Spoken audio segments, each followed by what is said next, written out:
एक गांव में एक किसान रहता था। उसका गांव के बाहर एक छोटा सा खेत था। एक बार फसल बोने के कुछ दिनों के बाद उसके खेत में चिड़िया घोंसला बना लिया। कुछ समय बीता तो चिड़िया ने वहां 2 अंडे भी दे दिए। उन अंडों में से 2 छोटे छोटे बच्चे निकल आए। वे बड़े मजे से खेत में अपना जीवन गुजारने लगे। कुछ महीनों के बाद फसल कटाई का समय आ गया।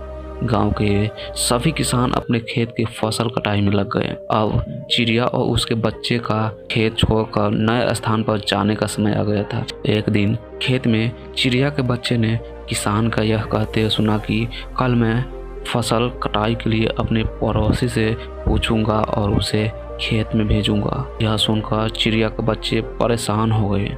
उस समय चिड़िया कहीं गई थी। जब वह वापस लौटी तो बच्चे ने उसे किसान की बातें बताते हुए कहा, माँ, आज हमारा यहाँ अंतिम दिन है। रात में हमें दूसरे स्थान के लिए यहाँ से निकल जाना होगा। चिड़िया ने उत्तर दिया, इतनी जल्दी नहीं बच्चों, मुझे नहीं लगता कि कल खेत में फसल की कटाई होगी।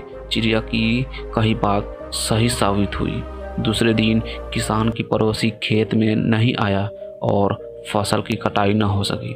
शाम को किसान खेत आया और खेत को जैसा का तैसा देख गुदगुदाने लगा कि ये पड़ोसी तो नहीं आया। ऐसा कहता हूँ कल अपने किसी रिश्तेदार को भेजता हूँ। चिड़िया के बच्चे ने फिर किसान की बातें सुन ली और परेशान हो गए। जब चिड़िया की उन्होंने ये बात बताई तो बोली, तुम लोग चिंता मत करो, आज रात हमें जाने की ज़रूरत नहीं है। मुझे नहीं लगता कि किसान के रिश्तेदार आएंगे। ठीक ऐसा ही हुआ और किसान के रिश्तेदार अगले दिन खेत नहीं पहुंचा। चिड़िया के बच्चे हैरान था कि उसकी माँ की हर बात सही साबित हो रही है। अगली शाम किसान जब खेत आया तो खेत का वह परिस्थिति देख बुदबुदाने लगे कि ये लोग तो कहने के बाद भी कटाई के लिए नहीं आते हैं। कल मैं खुद आकर फसल की कटाई करूंगा। चिड़िया के बच्चे ने किसान की ये बात फिर सुन ली। अपनी माँ को जब उन्होंने ये बताया तो बोली, बच्चों, अब समय आ गया है ये खेत छोड़ने का। हम आज रात ही ये खेत छोड़कर दूसरी जगह चले जाएंगे। दोनों बच्चे हैरान थे कि इस बार ऐसा क्या है जो माँ खेत छोड़ने को तैयार है।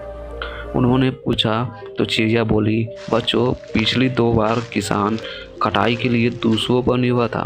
दूसरों को कहकर उसने अपने काम को पल्ला झाड़ लिया था। बच्चों, पिछली 2 बार किसान कटाई के लिए दूसरों पर निर्भर था। दूसरों को कहकर उसने अपने कामों को पल्ला झाड़ लिया था। लेकिन इस बार ऐसा नहीं है। इस बार उसने यह जिम्मेदारी अपने कंधों पर ले ली है, इसलिए वह अवश्य करेगा। उसी रात चिड़िया और उसके बच्चे उस खेत को छोड़कर उड़ गए और कहीं और चले गए। दोस्तों, दूसरों की सहायता लेने में कोई बुराई नहीं है, किंतु यदि आप समय पर काम शुरू करना चाहते हैं और चाहते हैं कि वह समय पर पूरा हो जाए तो उस काम की जिम्मेदारी स्वयं लेनी होगी। दूसरे भी मदद उसी की करती है जो अपनी मदद करता है। दोस्तों, आपको ये वीडियो अच्छी लगी हो तो चैनल को सब्सक्राइब कर छोटी सी लाइक अवश्य करिएगा।